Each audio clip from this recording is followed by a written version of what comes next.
Estaba preparando la comida dominical cuando le pregunté a mi hijo Carlos sobre los planes de boda con Beatriz. Esperaba una respuesta cariñosa, tal vez hasta una invitación para ayudar con los preparativos. Lo que recibí fue una carcajada cruel que me cayó como un rayo. «Ya me casé, mamá, y fue hermoso. Sin ti». Las palabras salieron de su boca con tanto desprecio que sentí mi mundo desplomarse. Me quedé parada ahí, en la cocina, sosteniendo la cuchara de madera, tratando de procesar lo que acababa de escuchar. Mi único hijo, al que crié sola después de que su padre nos abandonara, se había casado en secreto. Peor aún, había elegido excluirme a propósito. Carlos siguió hablando, explicando lo maravilloso que fue tener una ceremonia solo para gente importante, sin drama innecesario. Beatriz apareció en la cocina en ese momento, arreglándose el cabello con una sonrisa satisfecha en el rostro. Ni siquiera trató de ocultar la alegría maliciosa en sus ojos cuando vio mi expresión devastada. Fue exactamente como soñamos, Esperanza. Pequeño, íntimo, solo familia verdadera. La palabra verdadera resonó en mi cabeza como una bofetada. Yo, que trabajé 2 empleos para pagar sus estudios, que vendí mis pocas pertenencias de valor para dar el enganche del departamento donde vivían, no era considerada familia verdadera. Traté de mantener la compostura, pero mis manos temblaban mientras apagaba la estufa. Carlos me miraba con una frialdad que nunca había visto antes, como si fuera una extraña inconveniente en mi propia casa. Beatriz se acercó a él y dijo: «Amor, cuéntale a tu mamá sobre nuestra luna de miel en la playa». Habían gastado una fortuna en un viaje de ensueño mientras yo ahorraba centavos para ayudarlos con las cuentas. En ese momento, una pregunta comenzó a formarse en mi mente. ¿De dónde estaba saliendo tanto dinero para estas extravagancias? Carlos siempre se quejaba de que andaba apretado económicamente, siempre pedía mi ayuda para pagar las cuentas básicas. Subí a mi cuarto con el corazón roto, pero también con una curiosidad creciente. Tomé los estados de cuenta que guardaba religiosamente y comencé a sumar todas las transferencias que había hecho a Carlos en los últimos 2 años. La cantidad me dejó en shock: 45,000 pesos. Casi la mitad de mi pensión y los ahorros de toda una vida. Mientras yo vivía de forma sencilla, negándome pequeños placeres para ayudarlo, ellos estaban costeando una vida de lujo a mis expensas. Pero lo que aún no sabía era que eso era solo el comienzo. Al día siguiente, descubriría que mi generosidad había financiado mucho más de lo que imaginaba y que mi hijo estaba a punto de aprender una lección que jamás olvidaría. La tarde se había vuelto pesada, como si el aire mismo cargara el peso de mi descubrimiento. Me senté en el borde de mi cama, rodeada de todos esos papeles que contaban la historia silenciosa de mi sacrificio. Cada recibo bancario, cada comprobante de transferencia era como una herida que se abría de nuevo. No era solo el dinero lo que me dolía, aunque 45,000 pesos representaran años de privaciones. Era la traición sistemática, la manipulación calculada, la forma en que mi amor de madre había sido convertido en una herramienta para financiar su felicidad mientras destruían la mía. Recordé cada una de las veces que Carlos llegaba con esa cara de preocupación fingida. «Mamá, ando muy apretado este mes. ¿Me puedes prestar 500 para el médico? Esperanza, se me pasó el pago de la tarjeta. ¿Puedes depositarme 1,200 para que no me cobren intereses? Necesito 2,000 urgentes para una emergencia médica de Beatriz». Y yo, como la tonta que fui, corría al banco sin hacer preguntas, siempre con la esperanza de que mis sacrificios fueran valorados, siempre creyendo que estaba ayudando a mi hijo a construir un futuro mejor. Pero ahora, sentada en esa habitación que había sido mi refugio durante tantos años, entendía que había sido solo una fuente de financiamiento para los caprichos de 2 personas que habían decidido que yo no tenía lugar en sus vidas importantes. El matrimonio secreto no había sido un acto romántico espontáneo, había sido una declaración fría y calculada. Carlos quería mi dinero, pero no mi presencia. Quería mis sacrificios, pero no mi amor. Quería que pagara por su felicidad, pero que desapareciera cuando fuera hora de celebrarla. Las lágrimas comenzaron a caer, pero no eran lágrimas de tristeza solamente. Había algo más, algo que no había sentido en mucho tiempo: rabia. Una rabia limpia y justificada que me recorrió el cuerpo como electricidad. Durante décadas había confundido el amor con la sumisión. Había creído que ser buena madre significaba dar todo sin esperar nada a cambio. Había confundido la generosidad con la debilidad, y ahora pagaba el precio de haber criado a un hijo que me veía como una obligación molesta, en lugar de como la mujer que sacrificó todo por él. Me levanté de la cama y caminé hacia la ventana.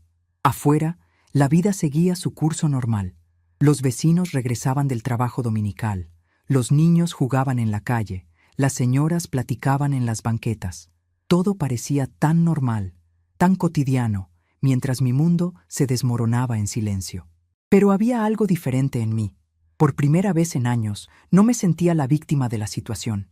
Me sentía despierta. Tomé mi teléfono y marqué el número de mi hermana Consuelo, la única persona en el mundo en quien podía confiar completamente. Ella había sido testigo de todos mis sacrificios.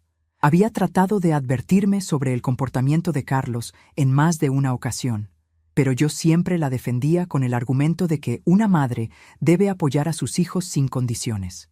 Consuelo, necesito hablar contigo sobre algo muy serio. Mi voz sonaba diferente, más firme de lo que había sonado en años. Le conté todo: el matrimonio secreto, los 45,000 pesos, las mentiras sobre dificultades económicas. Ella escuchó en silencio y después dijo algo que cambió mi perspectiva. Esperanza, criaste a un monstruo. Le diste tanto que terminó creyendo que merecía todo sin dar nada a cambio. Sus palabras me golpearon como una revelación dolorosa, pero necesaria. Durante años había justificado cada comportamiento egoísta de Carlos como algo temporal, como una etapa que pasaría cuando madurara. Pero él tenía 32 años. Ya no era un niño confundido, era un hombre adulto que había tomado decisiones conscientes y calculadas para aprovecharse de mi amor maternal. ¿Qué vas a hacer?, me preguntó Consuelo. Era una pregunta simple, pero que cargaba el peso de toda una vida de decisiones postergadas. Por primera vez en décadas, no sabía qué responder. Había vivido tanto tiempo en función de los demás que había olvidado cómo tomar decisiones para mí misma. No lo sé aún, le respondí honestamente, pero sé que no puedo seguir viviendo así. Cuando colgué el teléfono, me quedé inmóvil por un momento, sintiendo cómo algo fundamental había cambiado dentro de mí. Era como si hubiera despertado de un sueño muy largo y finalmente pudiera ver la realidad con claridad. Esa tarde, cuando Carlos regresó del trabajo, me encontró sentada a la mesa de la cocina con una pila de papeles frente a mí. «Mamá, ¿qué es todo esto?». Su voz tenía un dejo de nerviosismo que no había notado antes. Lo miré a los ojos y dije: «Carlos, necesitamos hablar sobre dinero». Se puso visiblemente incómodo, pero no tenía idea de lo que estaba por venir. Y tampoco yo sabía aún hasta dónde me llevaría mi determinación. Extendí los estados de cuenta sobre la mesa como si fueran cartas de un juego que finalmente estaba lista para jugar. «Quiero que me expliques algo, hijo. Aquí tengo documentados 45,000 pesos en transferencias que te he hecho en los últimos 2 años. Cada vez me dijiste que estabas pasando por dificultades económicas. Cada vez me prometiste que era temporal». Carlos miró los papeles como si fueran serpientes venenosas. Su rostro había perdido todo el color. «Mamá, yo... ¿Puedo explicar?», comenzó, pero lo interrumpí con una calma que me sorprendió a mí misma. «No necesito explicaciones, Carlos.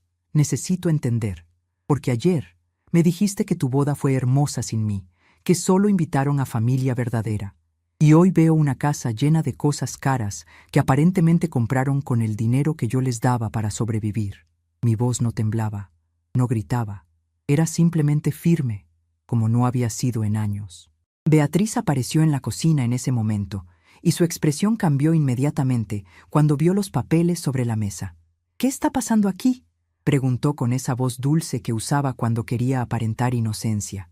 «Tu suegra está revisando nuestras finanzas», dijo Carlos, tratando de sonar casual, pero fallando miserablemente. «Nuestras finanzas», repetí lentamente. Interesante forma de llamar al dinero que yo les he estado dando todos estos meses. Beatriz se acercó a Carlos y le tomó la mano, como si formaran un frente unido contra mí. Era una imagen reveladora. Mi hijo y su esposa, unidos en su contra de la mujer que había hecho posible su comodidad económica. «Esperanza, dijo Beatriz, con esa sonrisa falsa que tanto había llegado a detestar. Creo que está malinterpretando la situación. Carlos y yo siempre hemos estado agradecidos por su ayuda, pero me excluyeron de su matrimonio. La interrumpí. Pero gastaron mi dinero en una luna de miel carísima mientras me decían que no tenían para las cuentas básicas. Pero me trataron como si fuera una intrusa en mi propia casa, cuando lo único que hice fue amarlos incondicionalmente. El silencio que siguió fue ensordecedor. Pude ver cómo Carlos trataba de encontrar las palabras correctas, cómo Beatriz calculaba su próxima jugada. Pero ya no me importaba lo que dijeran. Las mentiras habían perdido su poder sobre mí. «Mamá», Carlos finalmente habló. «Quizás reaccionamos mal con lo de la boda, pero…» «No hay peros, Carlos. Ustedes tomaron decisiones conscientes. Decidieron usarme económicamente mientras me humillaban emocionalmente. Decidieron que yo era lo suficientemente buena para financiar su felicidad, pero no lo suficientemente buena para celebrarla con ustedes». Me levanté de la mesa, recogí los papeles y los guardé cuidadosamente en una carpeta. «Tienen 48 horas para explicarme exactamente en qué gastaron cada peso de esos 45,000, y después tendremos otra conversación muy seria sobre el futuro». Subí a mi cuarto dejándolos en la cocina, probablemente discutiendo en voz baja sobre las implicaciones de lo que acababa de pasar. Pero ya no me importaba lo que pensaran o dijeran. Por primera vez en años había puesto límites claros. Por primera vez en décadas había elegido mi dignidad por encima de su comodidad. Esa noche, mientras ellos creían que dormía, los escuché hablar durante horas. Sus voces llegaban amortiguadas desde la sala, pero pude captar fragmentos de una conversación que confirmaba todas mis sospechas. Hablaban sobre cómo manejarme, sobre cómo calmarme, sobre cómo hacer que volviera a la normalidad. No hablaban de pedir disculpas o de cambiar su comportamiento. Hablaban de manipularme para que regresara a ser la esperanza sumisa que les convenía. Pero esa esperanza ya no existía. En algún momento de las últimas 24 horas había muerto silenciosamente, y en su lugar había nacido una mujer que finalmente estaba lista para poner su propia vida en primer lugar. Una mujer que había aprendido que el amor verdadero a veces requiere consecuencias dolorosas. Una mujer que estaba a punto de enseñarles a su hijo y a su nuera lo que significaba realmente perder a alguien que nunca valoraron mientras la tuvieron. Al día siguiente, comenzaría a descubrir cuánto más había por revelar sobre las finanzas de Carlos y Beatriz. Y ellos comenzarían a entender que habían subestimado gravemente a la mujer que creían tener completamente controlada. El lunes desperté determinada a entender mejor la situación financiera de mi hijo. Mientras Carlos y Beatriz salían a trabajar, aproveché para observar mejor el departamento donde vivían y que yo había ayudado a comprar. La televisión nueva de 60 pulgadas en la sala me llamó la atención. Recordé que Carlos me había dicho que se la había regalado un amigo, pero la etiqueta de la tienda todavía estaba pegada detrás del mueble. 3,500 pesos. En la cocina encontré electrodomésticos carísimos, una cafetera importada, un horno de microondas de última generación, un refrigerador que valía más que mi carro. Cada descubrimiento era como recibir un golpe en el estómago. Comencé a recordar todos los pedidos de ayuda que Carlos había hecho en los últimos meses. «Mamá, ando apretado este mes. ¿Me puedes prestar 500 para la farmacia? Esperanza, se me pasó la tarjeta de crédito. ¿Puedes depositar 1,200 para liquidarla? Necesito 2,000 urgentes para una emergencia médica de Beatriz». Todas las veces yo corría al banco sin cuestionar. Todas las veces él prometía regresármelo el siguiente mes. Todas las veces yo terminaba olvidándome de la deuda porque mi amor de madre hablaba más fuerte. Ahora, viendo esa casa repleta de lujos, entendía a dónde había ido a parar cada centavo. Me senté en el sofá de piel legítima, otro regalo de amigo, y permití que las lágrimas finalmente salieran. No era solo la traición financiera lo que me quebrantaba por dentro. Era la certeza de que mi hijo había planeado fríamente usarme y después descartarme. El matrimonio secreto no fue un impulso romántico, fue una declaración clara. Él ya no quería que yo formara parte de su vida. Él quería solo mi dinero, no mi presencia. Tomé mi celular y llamé a mi hermana Consuelo. la única persona en el mundo en quien podía confiar completamente. Consuelo, necesito contarte algo muy grave. Le conté todo. El matrimonio secreto, los 45,000, las mentiras sobre dificultades financieras. Ella escuchó en silencio y después dijo algo que cambió mi perspectiva. Esperanza, criaste a un monstruo. Le diste tanto que terminó creyendo que merecía todo sin dar nada a cambio. Sus palabras me cayeron como una revelación dolorosa, pero necesaria. Esa tarde, cuando Carlos llegó del trabajo, me encontró sentada a la mesa de la cocina con una pila de papeles frente a mí. Mamá, ¿qué es todo esto? Lo miré a los ojos y dije, Carlos, necesitamos hablar sobre dinero. Se puso visiblemente incómodo, pero no tenía idea de lo que vendría. Y tampoco yo sabía aún hasta dónde me llevaría mi determinación. Pasé toda la madrugada recordando momentos que había enterrado en el fondo de mi memoria. Escenas que en su momento justifiqué como malentendidos o comportamientos pasajeros, pero que ahora cobraban un significado completamente diferente. Recordé la primera vez que Carlos me pidió dinero después de casarse. Había llegado a casa con esa expresión que tan bien conocía, la misma que ponía de niño cuando había hecho alguna travesura y necesitaba que yo lo salvara. Mamá, tengo un problemita, había dicho, usando esa voz infantil que sabía que me derretía el corazón. Me quedé sin trabajo la semana pasada, pero no te había dicho porque no quería preocuparte. Beatriz está embarazada y necesitamos dinero para los gastos médicos. Mentira. Ahora me daba cuenta de que todo había sido una mentira elaborada. Nunca había perdido el trabajo. Beatriz nunca había estado embarazada. Pero yo, en mi ingenuidad maternal, le di 5,000 pesos sin hacer una sola pregunta. Recordé también la vez que llegó llorando, diciendo que habían robado su carro y que necesitaba dinero urgente para el deducible del seguro. 8,000 pesos que nunca me regresó. O cuando me dijo que Beatriz había tenido un accidente y necesitaba cirugía. 12,000 pesos que salieron directamente de mis ahorros para la supuesta emergencia médica de una mujer que al día siguiente estaba perfectamente bien, luciendo una nueva pulsera de oro que le había regalado su mamá. Cada recuerdo era como abrir una herida vieja que nunca había sanado correctamente. Durante años había justificado estas inconsistencias como confusiones de mi parte, como malentendidos naturales entre generaciones. Pero ahora, con la claridad cruel de la verdad, entendía que había sido víctima de un engaño sistemático y calculado. Me levanté de la cama a las 5 de la mañana y fui a la cocina a prepararme un café. Mientras el agua hervía, miré por la ventana hacia el patio trasero, donde había un pequeño jardín que yo misma había plantado y cuidado durante años.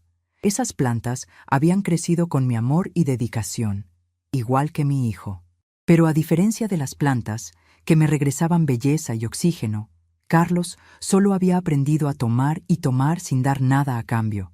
Cuando Carlos y Beatriz bajaron a desayunar, noté inmediatamente el cambio en su comportamiento. Se movían con una cautela nueva, como si caminaran sobre hielo delgado. Beatriz evitaba mi mirada y se servía el café en silencio, mientras Carlos fingía leer noticias en su teléfono con una concentración exagerada. «Buenos días», dije con una calma que me sorprendió a mí misma. Ellos respondieron con murmullos inaudibles. Era evidente que habían pasado la noche discutiendo sobre cómo manejar la situación que habían creado. Pero ya no me importaba lo que hubieran decidido. Por primera vez en años, yo tenía el control de la conversación. «Carlos», dije mientras me servía mi propio café, «ayer te pedí que me explicaras en qué gastaron los 45,000 pesos. Espero que hayas tenido tiempo de preparar esa explicación». Su mano tembló ligeramente mientras sostenía la taza, un detalle que no se me escapó. «Mamá, es que es complicado. No tengo todos los recibos organizados», comenzó, pero lo interrumpí con una sonrisa que no llegaba a mis ojos.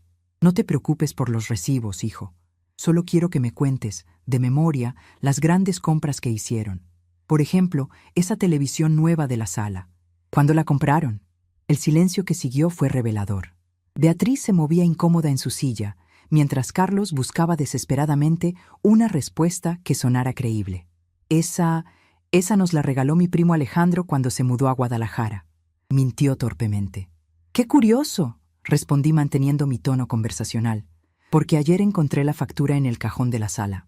3.500 pesos, pagada hace 2 meses, exactamente una semana después de que me pidieras 2.000 para la emergencia médica de Beatriz. La palidez que se extendió por sus rostros fue casi cómica.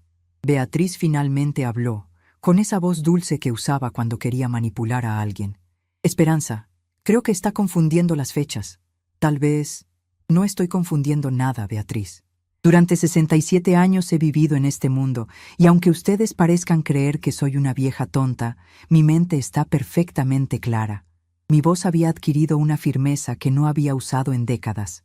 Lo que me tiene confundida es cómo mi propio hijo pudo mentirme de manera tan sistemática durante tanto tiempo. Carlos dejó su taza sobre la mesa con más fuerza de la necesaria.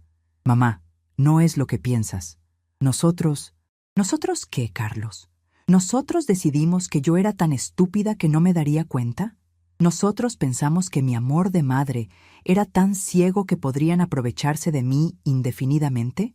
Las palabras salían de mi boca con una claridad cristalina, como si hubieran estado esperando años para ser pronunciadas. Nosotros solo necesitábamos ayuda para establecernos, dijo Beatriz, cambiando su estrategia hacia la victimización. Los jóvenes de hoy enfrentamos muchas dificultades económicas que ustedes no entienden. Tienes razón, Beatriz. No entiendo cómo 2 personas que ganan salarios decentes pueden gastar 45,000 pesos de una anciana jubilada en televisiones, electrodomésticos y viajes mientras le mienten sobre emergencias médicas inexistentes. Mi calma los estaba perturbando más que si hubiera gritado. Me levanté de la mesa y caminé hacia la sala, seguida por ambos. Señalé cada uno de los objetos caros que había identificado. La cafetera importada, 4,000 pesos. El microondas, 2,500. El sofá de piel, 8,000. ¿Quieren que siga? Ellos se miraron entre sí, comunicándose con esa complicidad silenciosa que tienen las personas que están acostumbradas a engañar juntas. Además de todo esto, continué, está el pequeño detalle de su matrimonio secreto. Su luna de miel en Cancún que costó, según la investigación que hice ayer en Internet, aproximadamente 15,000 pesos para una pareja. Carlos abrió la boca para hablar, pero lo detuve con un gesto. No, hijo, ya no quiero más mentiras. Ya no quiero más excusas. Lo que quiero es entender por qué decidieron humillarme de esa manera. No fue personal, mamá, dijo Carlos, y esas palabras se clavaron en mi corazón como dagas heladas. Queríamos algo íntimo. Solo nosotros 2.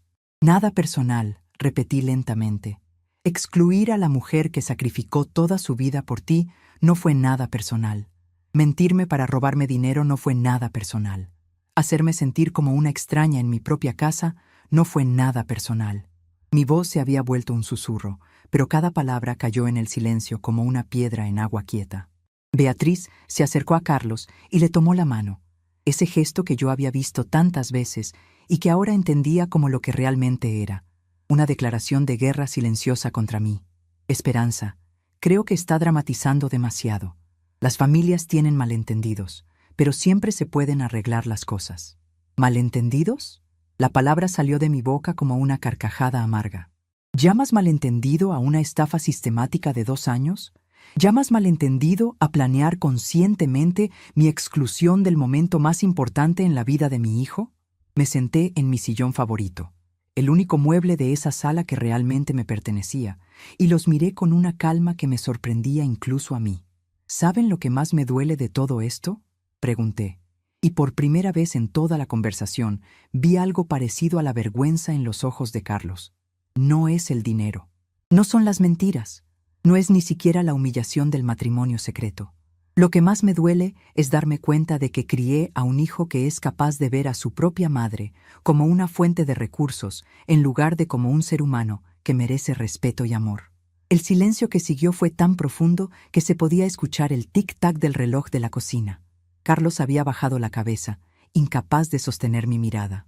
Beatriz había soltado su mano y se había alejado un paso, como si finalmente se diera cuenta de que la situación había tomado una dimensión que no habían anticipado. Tienen hasta el final de esta semana, dije finalmente, para conseguir los 45,000 pesos y devolvérmelos. No me importa cómo lo hagan.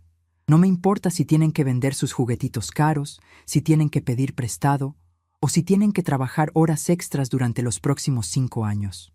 Quiero mi dinero de vuelta. Mamá, eso es imposible, protestó Carlos. No tenemos esa cantidad. Entonces tal vez debieron pensar en eso antes de gastársela en frivolidades mientras me mentían. Me levanté del sillón y caminé hacia las escaleras. Y otra cosa más. Mientras vivan bajo mi techo, las reglas van a cambiar. Se acabaron los desayunos servidos, se acabó la limpieza gratuita, se acabó la lavandería gratis. Si quieren vivir como adultos independientes, van a comportarse como tal. Subí a mi cuarto, dejándolos en la sala procesando las consecuencias de sus acciones. Pero antes de cerrar la puerta, escuché a Beatriz susurrar con veneno en la voz. Tu mamá se volvió loca. Necesitamos hacer algo antes de que arruine nuestras vidas. Sus palabras me confirmaron algo que ya sospechaba. Para ellos, yo nunca había sido una persona real con sentimientos y derechos. Solo había sido un obstáculo inconveniente entre ellos y lo que creían que merecían. Pero ese obstáculo acababa de aprender a defenderse, y estaban a punto de descubrir lo costoso que puede ser subestimar a una mujer que ya no tiene nada que perder. Esa noche, mientras ellos discutían en voz baja en su cuarto, yo estaba en el mío planificando mi siguiente movimiento.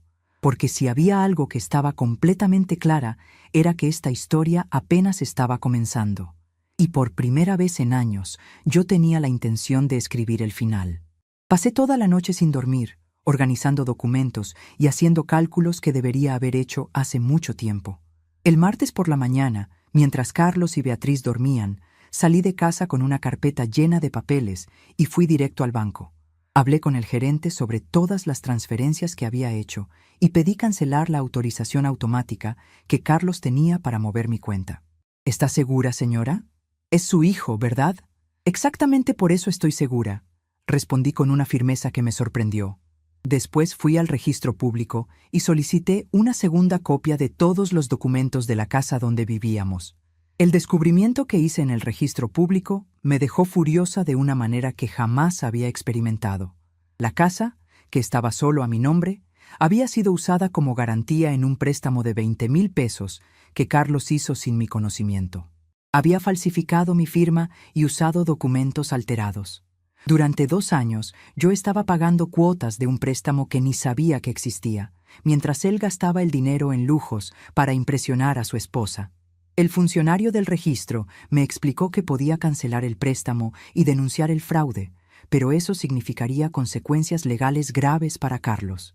Regresé a casa con la sensación de que una niebla finalmente se había disipado de mis ojos. Durante años me culpé por ser una madre sobreprotectora, por dar demasiado, por no enseñar límites. Ahora entendía que no era protección, era manipulación de su parte.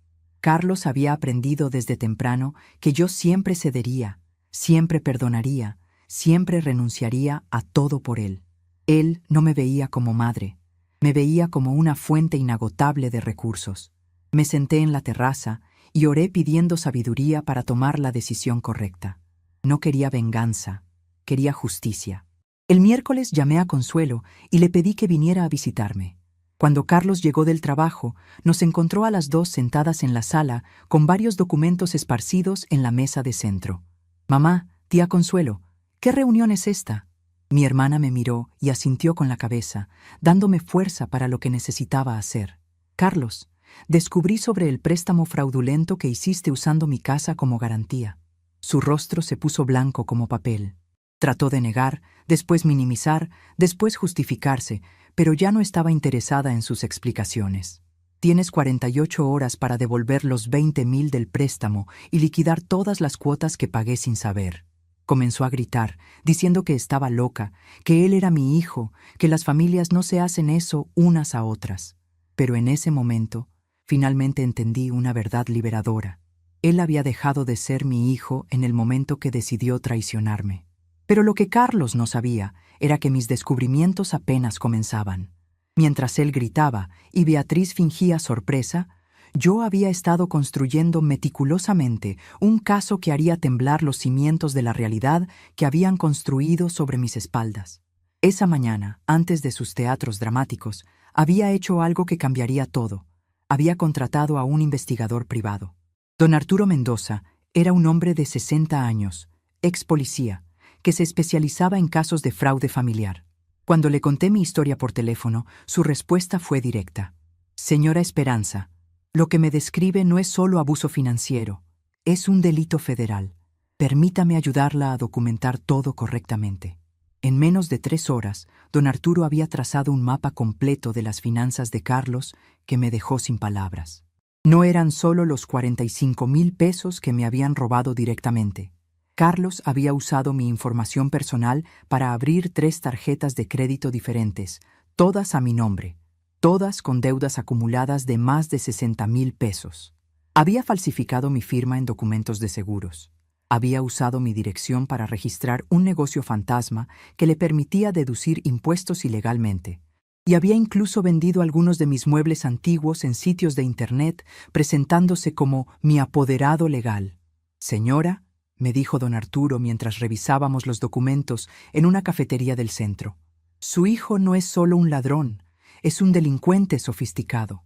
Ha estado cometiendo fraude de identidad, falsificación de documentos, y lo que legalmente se conoce como abuso financiero de adulto mayor. Estamos hablando de delitos que pueden resultar en años de prisión. Regresé a casa esa tarde con una caja llena de evidencias y una claridad mental que no había sentido en décadas. Ya no era solo una madre dolida por la ingratitud de su hijo.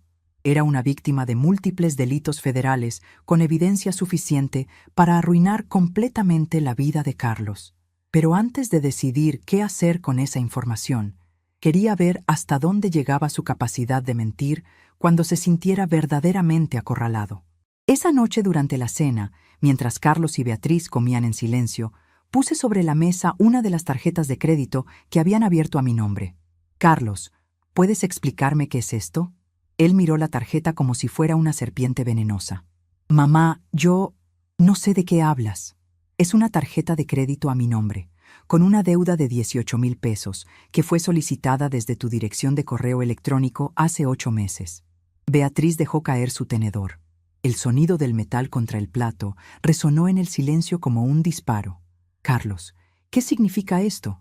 Su actuación de esposa inocente era tan convincente que casi me dio risa. No significa nada, amor.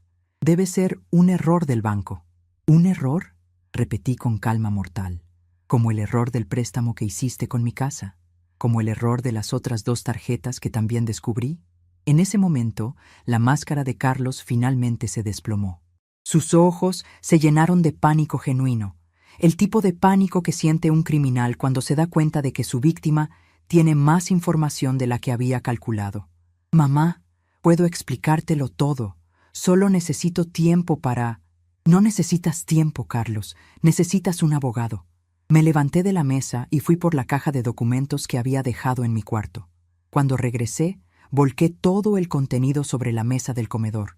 Estados de cuenta, reportes de crédito, contratos falsificados, recibos de ventas, correos electrónicos impresos. Esto, dije señalando la montaña de papeles, es la evidencia de todos los delitos que has cometido contra mí durante los últimos 3 años. Beatriz se levantó tan rápido que su silla se volcó. Yo no sabía nada de esto, Esperanza. Carlos nunca me dijo, siéntate, Beatriz. Le ordené con una voz que no reconocí como mía, porque también tengo documentos sobre ti. Su rostro perdió todo rastro de color. Documentos que muestran que fuiste tú quien vendió mis joyas en la casa de empeño de la Avenida Insurgentes. Documentos que prueban que firmaste como testigo en varios de los fraudes de tu esposo. Documentos que demuestran que ustedes 2 han sido socios en esto desde el principio. Carlos finalmente encontró su voz, pero lo que salió fue patético. Mamá, somos familia. Las familias resuelven sus problemas en privado. No necesitas involucrar a extraños. ¿Extraños? Pregunté con genuina curiosidad. ¿Te refieres a la policía? ¿Al Ministerio Público? ¿A los jueces que van a decidir cuántos años van a pasar ustedes en prisión? No puedes hacernos eso, gritó Beatriz, y por primera vez desde que la conocía, estaba viendo su verdadera personalidad. Eres su madre. Se supone que las madres protegen a sus hijos. Se supone, repetí lentamente, que los hijos respetan a sus madres. Se supone que los hijos no roban a las mujeres que les dieron la vida. Se supone que las nueras tratan a sus suegras con dignidad. Pero parece que todas estábamos equivocadas sobre lo que se supone que debe pasar. Me senté en mi silla y abrí una carpeta específica. Tienen dos opciones, dije con la calma de quien finalmente tiene el control total de la situación. Opción 1. Mañana por la mañana van al banco. Liquidan todas las deudas fraudulentas, cancelan todas las tarjetas, devuelven cada peso que me robaron y se mudan de mi casa para siempre. En ese caso, consideraré no presentar cargos criminales. Hice una pausa para dejar que procesaran la información. Opción 2. Continúan fingiendo que son víctimas. Continúan mintiendo. Continúan tratando de manipularme. Y yo entrego todos estos documentos al fiscal que ya está esperando mi llamada. Saqué una tarjeta de presentación de mi bolsillo y la puse sobre la mesa. Licenciado Roberto Fernández, fiscal especializado en fraude financiero. Tuvimos una conversación muy interesante esta tarde. El silencio que siguió fue tan profundo que parecía tener peso físico.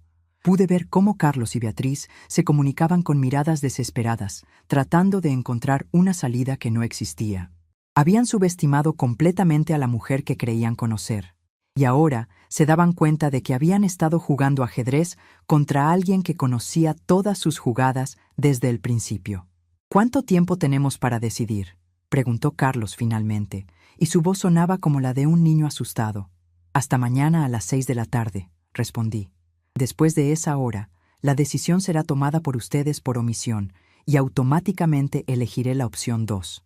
Beatriz comenzó a llorar, pero sus lágrimas ya no tenían poder sobre mí. Esperanza, por favor, podemos arreglar esto, podemos devolverle todo. Solo necesitamos tiempo. Tuvieron 3 años para hacer lo correcto, le respondí. Eligieron el camino del fraude y la traición. El tiempo se les acabó cuando decidieron casarse en secreto para humillarme públicamente. Carlos se levantó de la mesa tambaleándose como si estuviera borracho. Mamá, esto va a destruir nuestras vidas. Beatriz puede perder su trabajo. Yo puedo ir a la cárcel. ¿Realmente quieres eso para tu propio hijo? Lo miré con una mezcla de tristeza y determinación que me sorprendió incluso a mí. Carlos, ustedes destruyeron sus propias vidas el día que decidieron convertirme en su víctima. Yo solo estoy documentando el desastre que ustedes mismos crearon.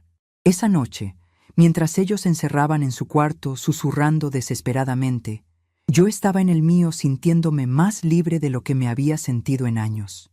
No había rencor en mi corazón, solo una paz profunda que viene de finalmente conocer la verdad completa. Había pasado décadas preguntándome qué había hecho mal como madre, qué había fallado en la educación de Carlos. Ahora entendía que algunos adultos simplemente eligen ser depredadores, sin importar cuánto amor hayan recibido. Al día siguiente, temprano por la mañana, escuché movimiento inusual en la casa. Cuando bajé a la cocina, encontré a Carlos empacando varios objetos caros en cajas. ¿Qué estás haciendo?, le pregunté. Reuniendo todo lo que podemos vender para conseguir el dinero, respondió sin mirarme. Beatriz está en el banco tratando de conseguir un préstamo personal. Durante todo el día, los observé moverse por la casa como fantasmas, cargando el peso de las consecuencias que finalmente habían alcanzado sus acciones. No sentía satisfacción viendo su desesperación, pero tampoco sentía lástima. Sentía la extraña paz de quien finalmente ha recuperado su dignidad después de años de humillaciones silenciosas. A las 5:30 de la tarde, cuando el sol comenzaba a ponerse, Carlos y Beatriz vinieron a buscarme. Tenían bolsas bajo los ojos y la expresión derrotada de quien ha pasado 24 horas enfrentando la realidad por primera vez en años. «Mamá», dijo Carlos con voz quebrada, «conseguimos 70,000 pesos. Es todo lo que pudimos reunir vendiendo todo y con el préstamo de Beatriz. Sabemos que no cubre todo, pero es un inicio». Los miré en silencio por un largo momento. Estos 2 adultos que habían pasado años viéndome como una anciana indefensa, ahora temblando frente a la mujer que finalmente había decidido defenderse. «Es un buen comienzo», dije finalmente. «Pero aún faltan las disculpas reales, no las estratégicas». Y en ese momento, por primera vez en 3 años, Vi a mi hijo llorar lágrimas genuinas de arrepentimiento, pero ya era demasiado tarde para lágrimas. El daño estaba hecho, la confianza estaba rota, y una nueva esperanza había nacido de las cenizas de la mujer que ellos habían tratado de destruir. Carlos pasó 2 días tratando de conseguir dinero prestado, llamando a amigos, suplicando a parientes distantes, incluso tratando de vender algunos de los lujos que había comprado con mi dinero. Beatriz desapareció de casa durante ese período. Aparentemente, cuando el dinero se acabó, el amor también se evaporó. El viernes por la noche, él vino hacia mí completamente derrotado. «Mamá, no consigo todo el dinero. ¿Puedo pagarte en parcelas?» Miré a ese hombre de 32 años suplicando como un niño y sentí una mezcla de pena y alivio. Pena porque era mi hijo. Alivio porque finalmente estaba entendiendo las consecuencias de sus decisiones. «Carlos, pasaste años engañándome, falsificaste mi firma, me hiciste pagar un préstamo fraudulento, te casaste a escondidas para humillarme y ahora quieres que acepte tus condiciones». Trató de abrazarme, diciendo que había cometido errores, que estaba arrepentido, que Beatriz lo había influenciado para tomar decisiones equivocadas. Pero sus lágrimas llegaron demasiado tarde. Durante décadas, creí que el amor incondicional de madre significaba aceptar cualquier cosa. Ahora sabía que el verdadero amor a veces requiere consecuencias dolorosas. «Tienes hasta el domingo para salir de mi casa. No quiero más explicaciones, no quiero más promesas, no quiero nada más». El sábado por la mañana, Carlos apareció con 2 maletas y una mirada derrotada. Había conseguido solo la mitad del dinero vendiendo algunos bienes y contando con la ayuda de amigos. «Mamá, por favor, dame una oportunidad más. Prometo que voy a cambiar». Tomé la llave de la casa de sus manos y dije: «Carlos, tuviste 32 años de oportunidades. Las usaste todas». Salió llorando, diciendo que yo era una madre cruel, que él no tenía a dónde ir, que la familia debería perdonar siempre. Pero no me conmoví. Por primera vez en la vida, elegí protegerme a mí misma en lugar de protegerlo a él. El domingo por la mañana, la casa estaba extrañamente silenciosa. Por primera vez en 3 años, desperté sin el peso de saber que tendría que caminar sobre cáscaras de huevo todo el día para evitar conflictos con Beatriz, sin el estrés de preguntarme qué nueva mentira me contaría Carlos para sacarme dinero. Me levanté despacio, preparé mi café con calma y me senté en la terraza a observar el jardín que durante años había sido mi único refugio. Las plantas que había cuidado con tanto amor seguían ahí, indiferentes al drama humano que había sacudido la casa.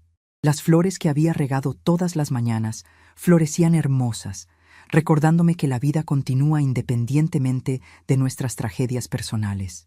Por primera vez en años pude tomarme mi café sin prisa, sin escuchar críticas sobre el desayuno, sin tener que fingir que no notaba las miradas de desprecio que Beatriz me lanzaba cuando creía que no la veía. Durante la semana, transferí la propiedad de la casa al nombre de Consuelo, cancelé todas las tarjetas y cuentas que Carlos conocía y cambié mis documentos a la dirección de ella.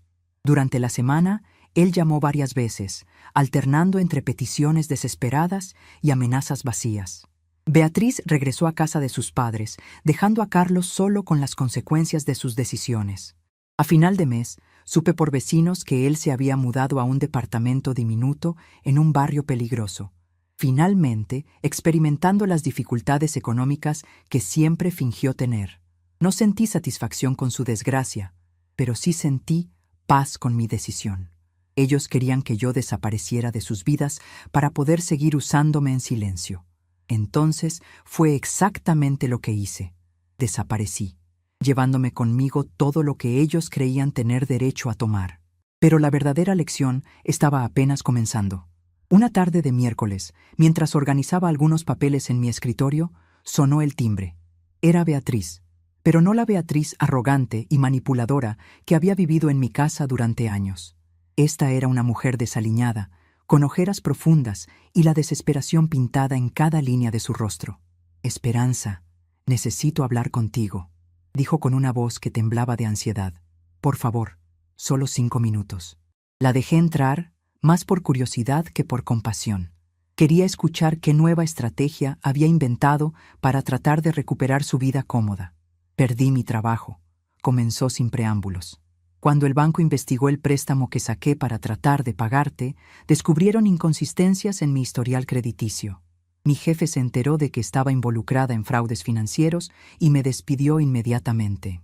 Y se sentó en el borde del sofá como si estuviera en la sala de espera de un médico, esperando noticias terribles. Carlos está trabajando en un taller mecánico ganando 1/3 parte de lo que ganaba antes. Vivimos en un cuarto de azotea que cuesta 3,000 pesos al mes, pero apenas tenemos para comer. Mis papás se enteraron de todo lo que hicimos y me corrieron de su casa. Dicen que no quieren tener una hija delincuente. La escuché en silencio, observando cómo la realidad finalmente había alcanzado a esta mujer que había gastado años viviendo de mi trabajo, mientras me trataba como una sirviente en mi propia casa. No había sadismo en mi silencio, solo una curiosidad clínica sobre qué la había traído realmente hasta mi puerta. ¿Qué quieres, Beatriz?, le pregunté finalmente. Necesito que retires los cargos. Carlos está bajo investigación criminal. Si lo procesan, puede ir a la cárcel por hasta 5 años. Mi récord crediticio está arruinado para siempre. No podemos conseguir trabajo decente, no podemos rentar un departamento decente, no podemos... Su voz se quebró y comenzó a llorar. ¿Sabes qué es lo más interesante de esta situación, Beatriz?, le dije manteniendo mi tono conversacional. Durante 3 años, ustedes me dijeron que era demasiado vieja para entender el mundo moderno, que era una carga, que debería estar agradecida de que me permitieran vivir en mi propia casa. Ahora resulta que esta vieja tonta entendía más del mundo real que ustedes. Se limpió las lágrimas con la manga de su blusa, una blusa que reconocí como una que yo había comprado para ella el año anterior, cuando todavía creía que podíamos ser familia. Esperanza, sé que cometimos errores graves. Sé que no tenemos derecho a pedirte nada, pero Carlos es tu hijo. Por favor, no dejes que vaya a la cárcel. Mi hijo, repetí lentamente, murió el día que decidió falsificar mi firma para robarme. El hombre que está bajo investigación criminal es un extraño que casualmente comparte mi apellido. Me levanté y caminé hacia la ventana, dándole la espalda. Pero te voy a hacer una propuesta. Se enderezó inmediatamente, con una esperanza desesperada brillando en sus ojos. ¿Qué tipo de propuesta? Quiero que Carlos venga aquí, personalmente, y me explique exactamente por qué decidió destruir a la única persona que lo amó incondicionalmente durante 32 años. Quiero que me diga, mirándome a los ojos, qué pensaba conseguir humillándome públicamente con su matrimonio secreto. Y quiero que me explique cómo justifica internamente haber falsificado documentos legales para robar a una mujer de 67 años. Ya te pidió perdón, comenzó Beatriz, pero la interrumpí con un gesto. Me pidió perdón por haber sido descubierto. Me pidió perdón porque las consecuencias lo alcanzaron. Nunca me pidió perdón por el daño que me causó deliberadamente. Regresé a mi asiento y la miré directamente. Si Carlos puede convencerme de que entiende realmente lo que hizo, si puede demostrarme que ha experimentado una transformación genuina y no solo pánico por las consecuencias legales, entonces consideraré retirar los cargos. ¿Qué tendría que hacer para convencerte?, preguntó con voz temblorosa. Esa, le respondí, es exactamente la pregunta que él tiene que responder. Si después de todo lo que pasó, todavía necesita que alguien más le diga cómo arreglar el daño que causó, entonces claramente no ha aprendido nada. Beatriz se fue ese día con una misión imposible: convencer a un sociópata de que desarrollara empatía genuina. Sabía que era un ejercicio fútil, pero quería darle a mi hijo una última oportunidad de demostrar que quedaba algo rescatable del niño que había criado con tanto amor. 2 días después, Carlos estaba parado en la puerta de mi casa.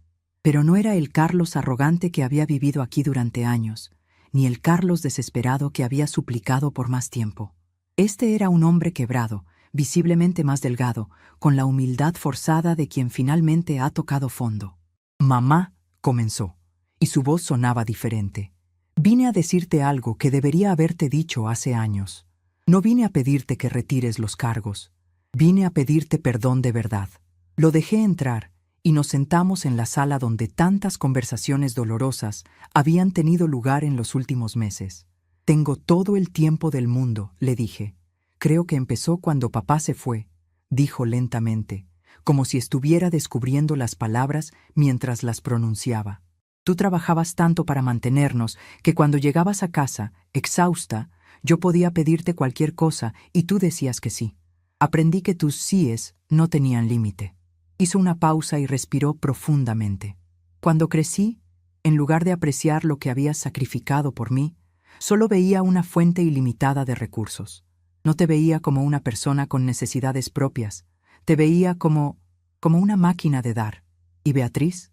Pregunté. Beatriz solo amplificó lo que ya estaba roto en mí. Cuando ella llegó, en lugar de defender a la mujer que me había dado todo, la traicioné para impresionar a una mujer que solo quería lo que tú podías proveer. Sus ojos se llenaron de lágrimas, pero esta vez no parecían lágrimas estratégicas. El matrimonio secreto, continuó, no fue solo cruel, fue la culminación de años de verte como menos que humana. En mi mente retorcida, justifiqué excluirte porque supuestamente ya habías cumplido tu función como madre. Como si fueras un electrodoméstico que se descarta cuando ya no es útil. Se levantó y caminó hacia la repisa donde tenía algunas fotos familiares. Tomó una donde aparecíamos los dos cuando él tenía 10 años, después de su primera comunión. Miro esta foto y veo a un niño que adoraba a su mamá. Y me pregunto en qué momento exacto ese niño murió y fue reemplazado por el monstruo que te hizo tanto daño. ¿Y qué respondería ese niño si pudiera verte ahora? Le pregunté. Ese niño te diría que eres la persona más valiosa en su mundo. Te diría que prefiere ser pobre contigo que rico sin ti.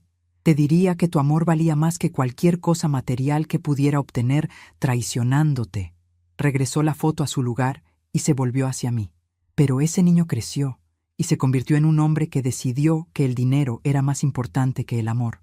Y ahora ese hombre ha perdido ambos. Nos quedamos en silencio por varios minutos.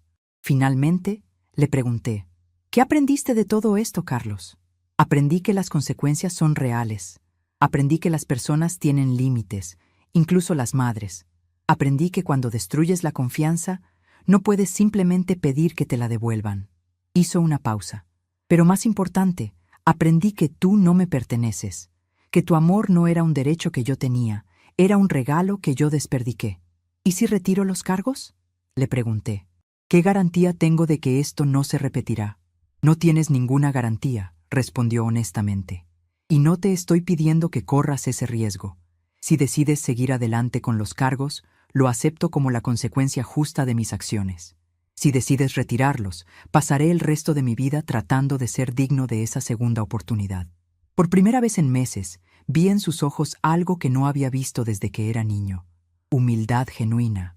No la humildad del manipulador que busca obtener algo, sino la humildad del hombre que finalmente entiende cuánto ha perdido.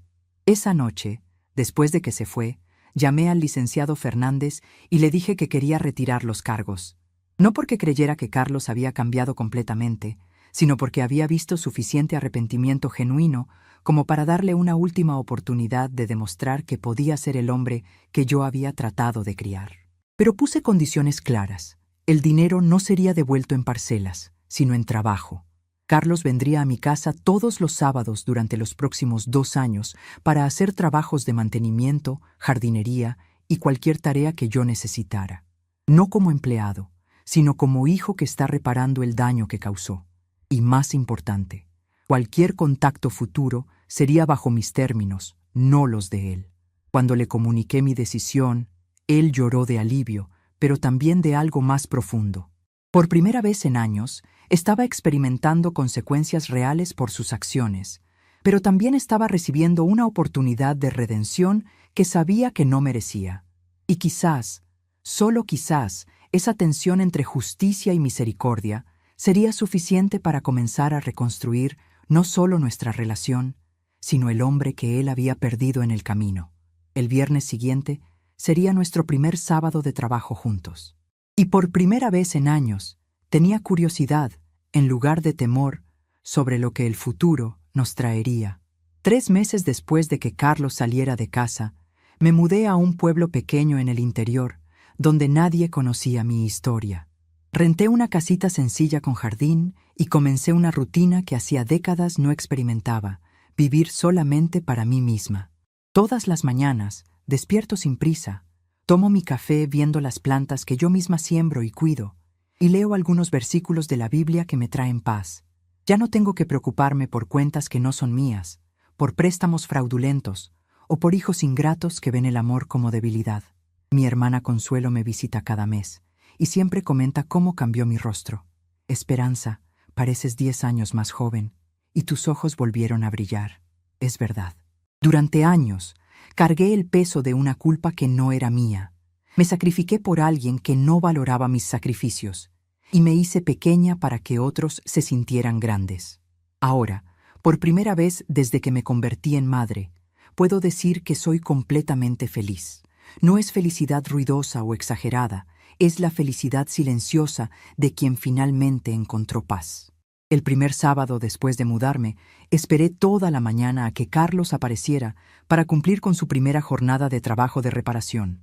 A las 8 de la mañana en punto, escuché que tocaban a mi puerta. Cuando abrí, encontré a un hombre que apenas reconocí como mi hijo.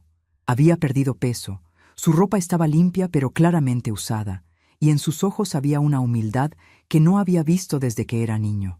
«Buenos días, mamá», dijo quitándose una gorra de béisbol desgastada. «Vine a trabajar». No había rastro de la arrogancia que había caracterizado nuestras interacciones durante años. No había expectativas de que lo invitara a pasar para tomar café y platicar como en los viejos tiempos. Simplemente había venido a cumplir con las condiciones que habíamos acordado. «El jardín trasero necesita limpieza completa», le dije señalando hacia atrás de la casa. «Las herramientas están en el cobertizo». Él asintió y caminó hacia donde le indiqué, sin protestar, sin preguntar si era mucho trabajo, sin buscar excusas. Durante las siguientes 6 horas, trabajó bajo el sol sin quejarse, removiendo maleza, podando arbustos descuidados y preparando la tierra para las nuevas plantas que yo quería sembrar. A mediodía le llevé un vaso de agua fresca y un sándwich sencillo. Se los comió sentado en el pasto, en silencio, mirando el trabajo que había hecho durante la mañana. «¿Cómo está Beatriz?», le pregunté, más por cortesía que por interés genuino. «Se fue», respondió sin levantar la vista. «Hace 2 semanas. Conoció a un tipo que tiene trabajo estable y se mudó con él. Dejó una nota diciendo que no podía vivir en la pobreza». Había dolor en su voz, pero también una aceptación madura que no había escuchado en él antes. «¿Y tú cómo estás con eso?», pregunté. Triste, pero no sorprendido. Beatriz nunca me amó a mí. Amó lo que yo podía darle. Cuando eso desapareció, se fue con alguien que pudiera darle lo que ella quería. Se terminó el sándwich y se levantó para continuar trabajando. «Supongo que ahora entiendo un poco cómo te sentiste cuando descubriste que yo solo te veía como una fuente de dinero». Esas palabras se quedaron conmigo el resto del día. No había autocompasión en su voz, no había búsqueda de simpatía. Solo una comprensión dolorosa, pero necesaria de cómo sus propias acciones habían creado el patrón que ahora estaba experimentando en carne propia. Cuando terminó el trabajo esa tarde, el jardín se veía completamente transformado. «¿A qué hora quieres que venga el próximo sábado?», preguntó recogiendo las herramientas. «A la misma hora», respondí. «¿Y Carlos?». Él se detuvo y me miró. «Hiciste un buen trabajo hoy». Vi cómo sus ojos se llenaron de lágrimas, pero se las limpió rápidamente y asintió. «Gracias, mamá. Nos vemos el próximo sábado». Los sábados siguientes establecimos una rutina silenciosa pero reparadora. Carlos llegaba temprano, trabajaba duro toda la mañana, almorzaba algo sencillo que yo le preparaba y continuaba trabajando hasta la tarde. No hablábamos mucho, pero había algo sanador en esos momentos compartidos, sin las complicaciones de los engaños y las mentiras. Durante la 3ª semana, mientras él reparaba una cerca que se había caído durante una tormenta, comencé a contarle sobre mi nueva vida en el pueblo. Le hablé de doña Carmen, mi vecina de 80 años, que me había enseñado a tejer y que se había convertido en una amiga querida. Le conté sobre don Rafael, el tendero que siempre me guardaba los mejores jitomates cuando llegaba mercancía fresca. Le describí las tardes tranquilas en la plaza central, donde un grupo de señoras nos reuníamos a platicar sobre todo y nada. «Suenas feliz, mamá», me dijo mientras clavaba un poste nuevo. «Más feliz de lo que sonabas cuando vivíamos juntos». «Lo soy», respondí honestamente. «Por primera vez en años, no tengo que caminar sobre cáscaras de huevo en mi propia casa». No tengo que fingir que no veo cosas que me lastiman. No tengo que justificar mi existencia todos los días. Él se detuvo en su trabajo y me miró directamente. ¿Yo te hacía sentir así? Tú y Beatriz, confirmé sin crueldad, pero sin suavizar la verdad. Me hacían sentir como si fuera una intrusa en mi propia vida. Lo siento, dijo, y esta vez las palabras sonaron completamente diferentes a todas las disculpas anteriores. No me daba cuenta de que... No, eso es mentira. Sí me daba cuenta. Simplemente no me importaba porque obtenía lo que quería. Durante el cuarto sábado, mientras plantábamos nuevas flores en el jardín que él había preparado, Carlos me contó sobre su nueva vida. Trabajaba en un taller mecánico desde las 6 de la mañana hasta las 6 de la tarde, ganando apenas lo suficiente para pagar su cuarto y comprar comida básica. Sus antiguos amigos habían desaparecido cuando se corrió la voz de sus problemas legales. Sus noches las pasaba leyendo libros que sacaba de la biblioteca pública, algo que no había hecho desde la preparatoria.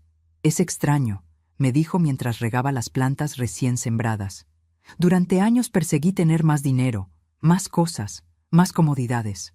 Ahora que lo perdí todo, me doy cuenta de que lo único que realmente necesito es paz interior. Y esa es la única cosa que el dinero no puede comprar. ¿Y la has encontrado?, le pregunté. ¿La paz interior? Estoy trabajando en ello, respondió con una sonrisa triste. Estos sábados contigo son parte de ese trabajo.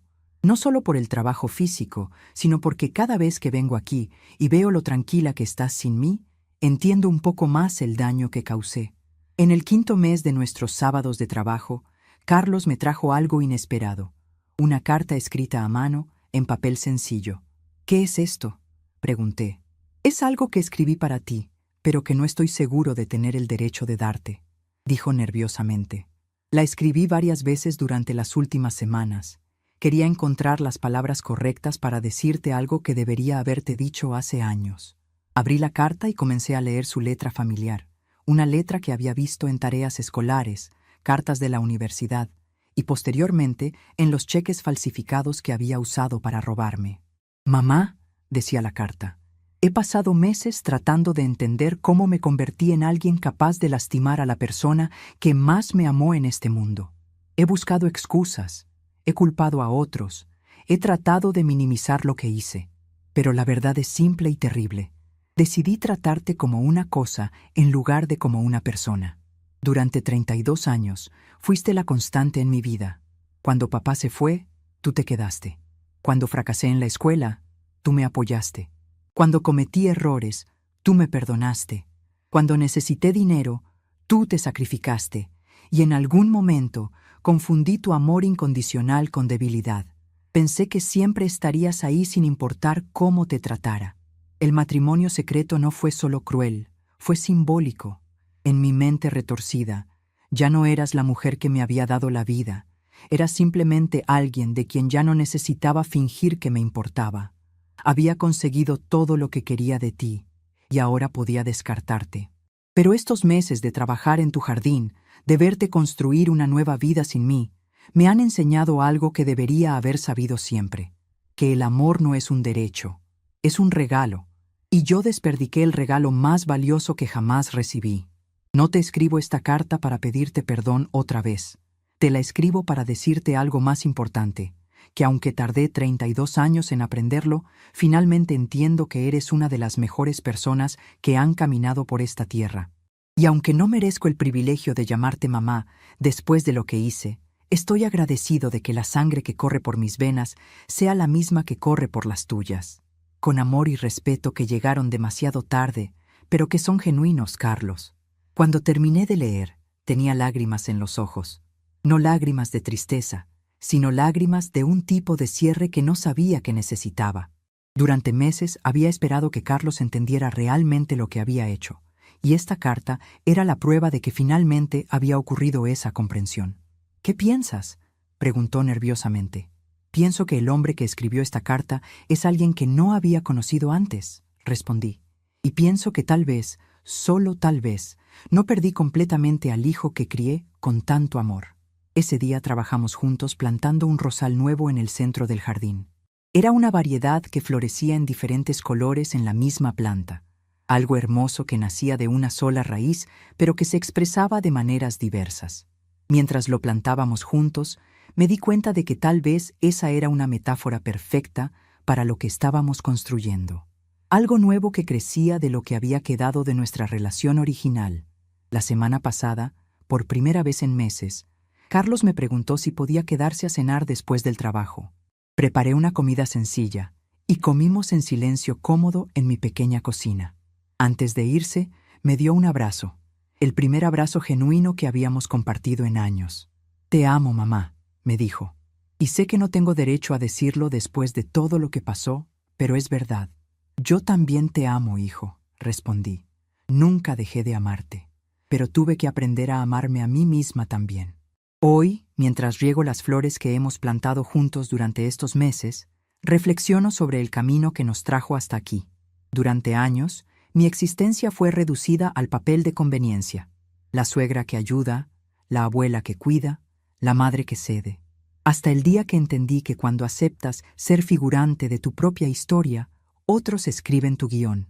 Hoy había retomado la autoría de mi vida. Ya no necesito reconocimiento de ellos. Lo que me sostiene no es más el papel de ser aceptada, sino la libertad de ser plena, incluso en el silencio.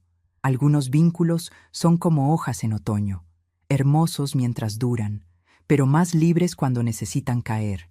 Y a veces, cuando las condiciones son correctas, esas hojas pueden echar raíces nuevas y crecer de manera diferente.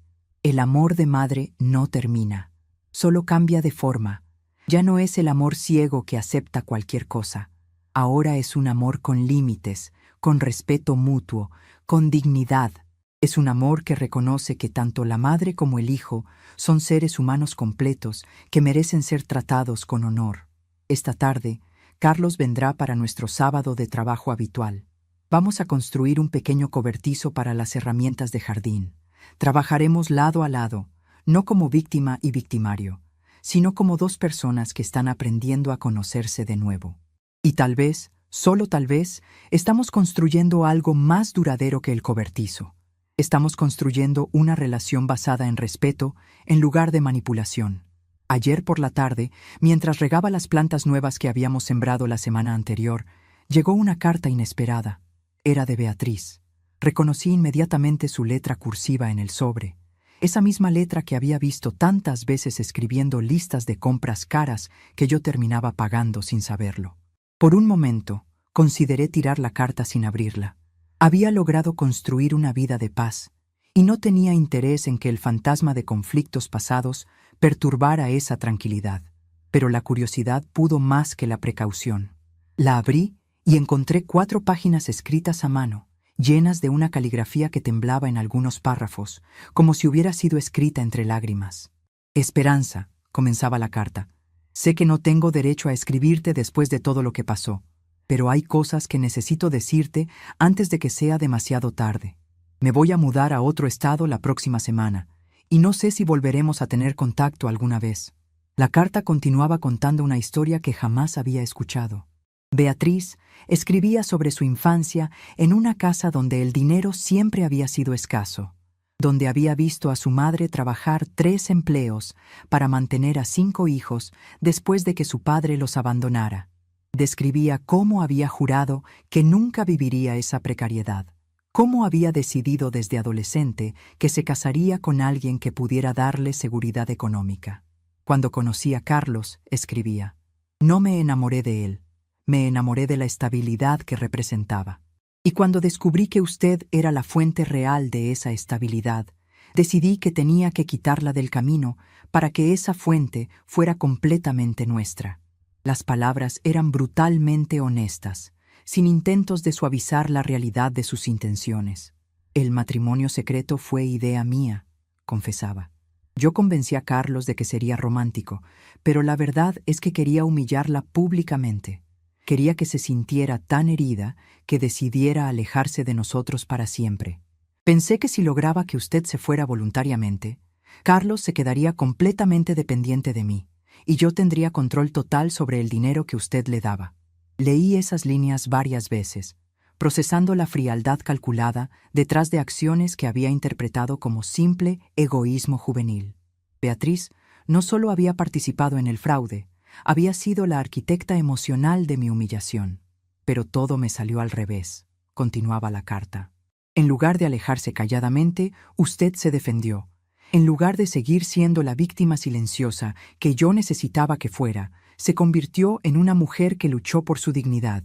Y cuando todo se derrumbó, me di cuenta de que había perdido no solo la comodidad económica, sino también al único hombre que realmente me había amado a pesar de mis defectos. La carta describía los meses posteriores a su separación de Carlos. Cómo había intentado mantener el mismo nivel de vida con su nuevo novio, solo para descubrir que él esperaba que ella contribuyera económicamente a la relación. Cómo había perdido su trabajo cuando su nuevo jefe descubrió sus antecedentes de fraude. Cómo había tenido que mudarse con sus padres, quienes la recibieron con amor, pero también con la decepción de quienes habían criado a una hija mejor de la que había resultado ser. He tenido mucho tiempo para reflexionar, escribía en los párrafos finales, y me he dado cuenta de que usted era la única persona en esa casa que realmente se preocupaba por el bienestar de otros sin esperar nada a cambio. Yo la traté como un obstáculo para mi felicidad, cuando en realidad usted era un ejemplo de lo que significaba amar de verdad. No le escribo para pedirle perdón, porque sé que no lo merezco. Le escribo para decirle algo que debería haberle dicho desde el primer día que entré a su casa. Gracias. Gracias por abrir su hogar a una extraña. Gracias por tratarme como familia cuando yo no la trataba ni siquiera como persona. Gracias por mostrarme, aunque fuera demasiado tarde para que yo lo apreciara, lo que significa ser una mujer de verdadera dignidad. Espero que Carlos haya aprendido a valorar lo que tiene en usted. Espero que su nueva vida esté llena de la paz que siempre mereció. Y espero que algún día, cuando piense en nosotros, pueda hacerlo sin dolor, solo como una lección que la hizo más fuerte. La carta terminaba con una simple firma: Beatriz. Después de leer, me quedé sentada en mi sillón favorito durante largo rato, viendo cómo las sombras de la tarde se alargaban por mi sala. No sentía triunfo por la confesión de Beatriz, ni satisfacción por saber que había enfrentado consecuencias por sus acciones. Solo sentía una extraña sensación de cierre, como si una puerta que había estado entreabierta finalmente se hubiera cerrado por completo. Esa noche, cuando Carlos llegó para la cena, le mostré la carta. Él la leyó en silencio, y cuando terminó, sus ojos estaban llenos de lágrimas. No sabía que ella había planeado todo desde el principio, me dijo. Sabía que era egoísta, sabía que era calculadora, pero no me imaginé que hubiera orquestado deliberadamente lastimarte de esa manera. ¿Cómo te sientes al saber eso?, le pregunté. Triste, respondió honestamente. Triste porque me enamoré de una ilusión, pero también aliviado, porque ahora entiendo que lo que perdí no era real. No puedes extrañar algo que nunca existió realmente. Guardé la carta en mi caja de recuerdos, no como un trofeo de victoria, sino como un recordatorio de que incluso las personas que nos lastiman profundamente son seres humanos complejos con sus propias historias de dolor. La carta de Beatriz no cambió mi opinión sobre sus acciones, pero me ayudó a entender que su crueldad había nacido de su propio miedo e inseguridad. A veces, el mayor recomienzo es el silencio que elegimos romper en nuestros propios términos. Estamos curiosos para saber hasta dónde llegó esta historia. ¿De dónde nos están viendo?